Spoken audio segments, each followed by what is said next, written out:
Assalamualaikum warahmatullahi wabarakatuh. Alhamdulillahirrabbilalamin.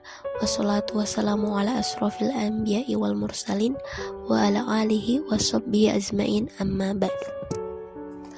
Tiada kata yang pantas diucapkan kecuali memanjatkan puji syukur kehadirat Allah Subhanahu wa Ta'ala yang telah melimpahkan segala rahmat, taufik dan hidayahnya kepada kita semua, sehingga kita masih dapat menikmati anugerah terindahnya berupa kesehatan dan kebahagiaan. Sholawat serta salam mudah-mudahan selalu tercurahkan kepada junjungan kita Nabi besar Muhammad SAW yang telah menunjukkan kita dari jalan yang gelap gulita menuju jalan yang terang benderang. Teman-teman yang dirahmati Allah Subhanahu wa Ta'ala, pada kesempatan yang berbahagia ini, saya akan membawakan kultum, yaitu tentang manfaat sedekah dan ancaman bagi yang menolak zakat, infak, dan sedekah. Baik, kita masuk ke poin yang pertama, itu ada golongan yang berhak menerima zakat. Sebenarnya siapa sih yang berhak menerima zakat? Jadi, yang berhak menerima zakat itu adalah mustahik zakat atau orang-orang yang berhak menerima zakat. Jadi, orang-orang yang berhak menerima zakat ini terdiri dari 8 golongan sesuai dengan firman Allah Subhanahu wa Ta'ala dalam surah At-Taubah ayat 60, yang artinya sesungguhnya zakat-zakat itu hanyalah untuk orang fakir, orang-orang miskin, pengurus-pengurus zakat, para mu'alaf yang dibujuk hatinya untuk memerdekakan budak, orang-orang yang berhutang untuk jalan Allah atau orang yang berjihad, dan orang-orang yang sedang dalam perjalanan, sebagai sesuatu ketetapan yang diwajibkan Allah, dan Allah Maha Mengetahui lagi Maha Bijaksana. Quran Surah At-Taubah ayat 60.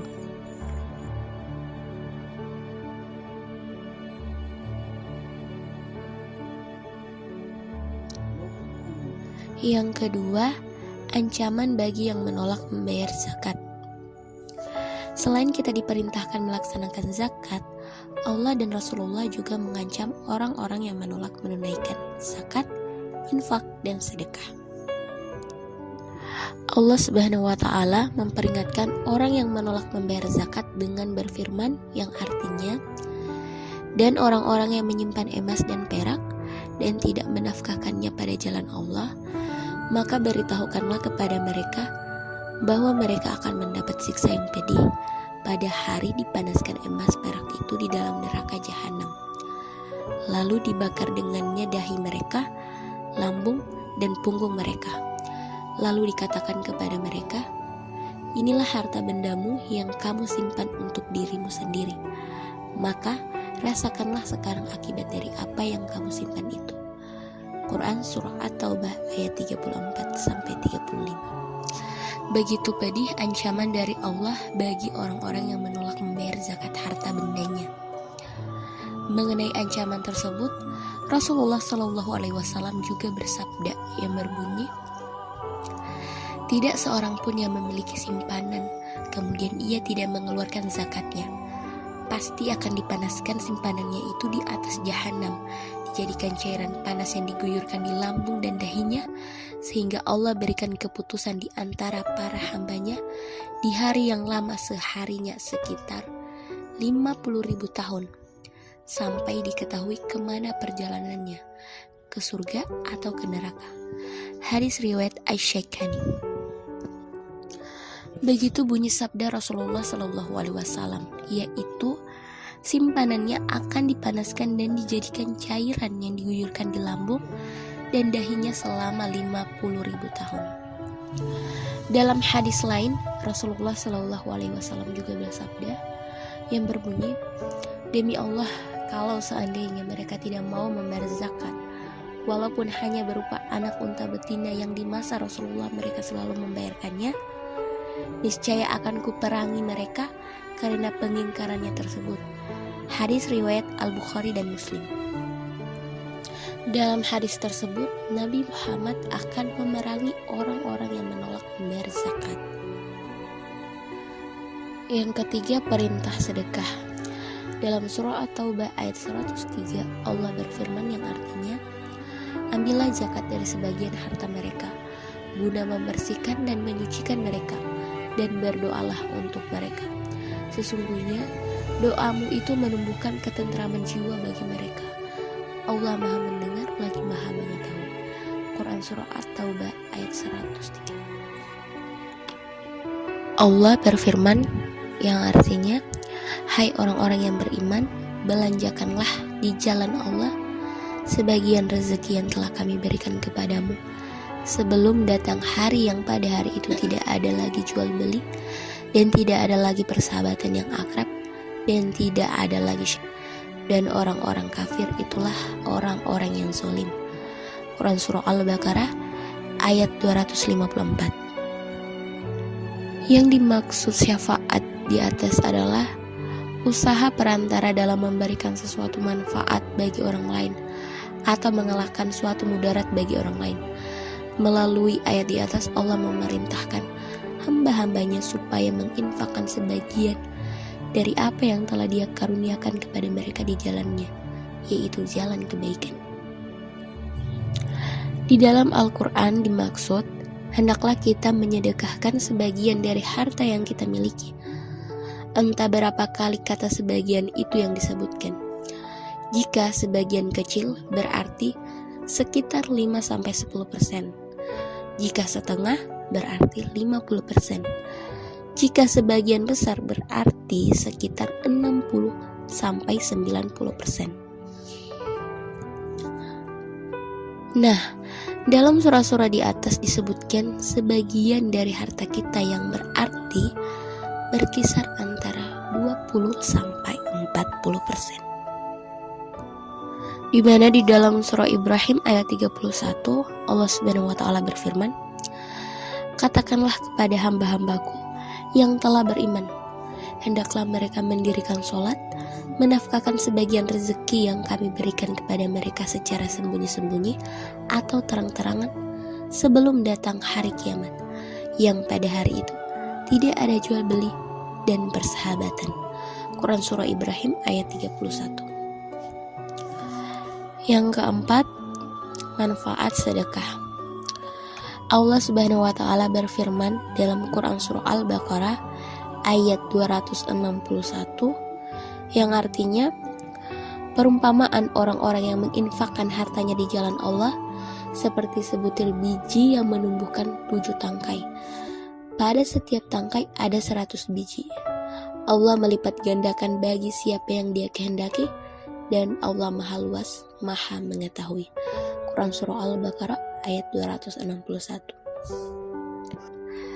Artinya, minimal 700 kali lipat ganjaran dari Allah bagi siapapun yang membelanjakan hartanya di jalan Allah. Allah berfirman, sesungguhnya orang-orang yang bersedekah, baik laki-laki maupun perempuan, dan meminjamkan kepada Allah pinjaman yang baik, niscaya akan dilipat gandakan ganjarannya kepada mereka, dan bagi mereka pahala yang banyak. Quran Surah Al-Hadid ayat 18. Nabi berpesan, tidaklah berkurang harta dikarenakan sedekah. Khalifah Abu Bakar As-Siddiq pernah bersedekah 100% dari hartanya. Khalifah Ali bin Abi Thalib menyatakan, pancinglah rezeki dengan bersedekah. Terdapat jamu manjur 4-in-1, yaitu jamu tolak bala, jamu galian rezeki, jamu enteng jodoh, jamu sehat perkasa. Apakah jamu itu? Ya, jamu sedekah. Dapat menolak bala, memudahkan rezeki, memudahkan jodoh, dan memelihara kesehatan. Sedekah itu pasti dibalas. Itulah janji Allah. Berapapun sedekah pasti dibalas dan dilipat gandakan. Tidak jadi soal apakah ikhlas ataupun tidak, beriman ataupun tidak. Buktinya, banyak hartawan yang dermawan menjadi semakin kaya, padahal mereka ateis yang hampir tidak ada istilah ikhlas dan iman. Padahal, tujuan mereka bersedekah kadang cuma untuk mengangkat merek dan mengurangi pajak. Bill Gates dan Warren Buffett, dua orang terkaya di muka bumi, telah mendermakan 50% harta mereka. Sampai saat ini kekayaan mereka tidak berkurang. Donald Trump ketika bangkrut pada tahun 1990-an malah membagi-bagikan hartanya yang masih tersisa. Sampai hari ini kekayaannya malah bertambah. Bahkan malaikat pun bisa disogok dengan sedekah. Pernah diriwayatkan dahulu Nabi Ibrahim pernah diberitahukan oleh malaikat maut bahwa sahabatnya akan meninggal keesokan harinya. Itulah takdirnya. Ternyata keesokan harinya si pemuda masih hidup dan terus hidup sampai usia 70 tahun. Apakah yang menyebabkan dia tidak meninggal? Nabi Ibrahim menanyakan penyebabnya kepada malaikat maut. Maka dijawab oleh malaikat maut, "Memang aku hendak mencabut nyawanya. Namun malam itu ia menyedekahkan setengah hartanya. Lalu Allah pun mengubah takdirnya. Allah memanjangkan umurnya." Zakat untuk menjaga harta dan sedekah dapat meningkatkan harta. Misalkan harta kita 100 rupiah. Jika kita tidak bersedekah, nilainya akan merosot. Jika kita berzakat, akan tetap menjadi 100. Sedangkan sedekah akan meningkat lebih dari 100. Bisa dibilang, zakat itu proteksi dan sedekah itu investasi. Demikian sedikit kultum singkat yang saya dapat sampaikan. Semoga bermanfaat untuk kita semua. Lebih dan kurangnya saya mohon maaf. Akhirul kalam, billahi fisabilil haq, fastabiqul khairat. Wassalamualaikum warahmatullahi wabarakatuh.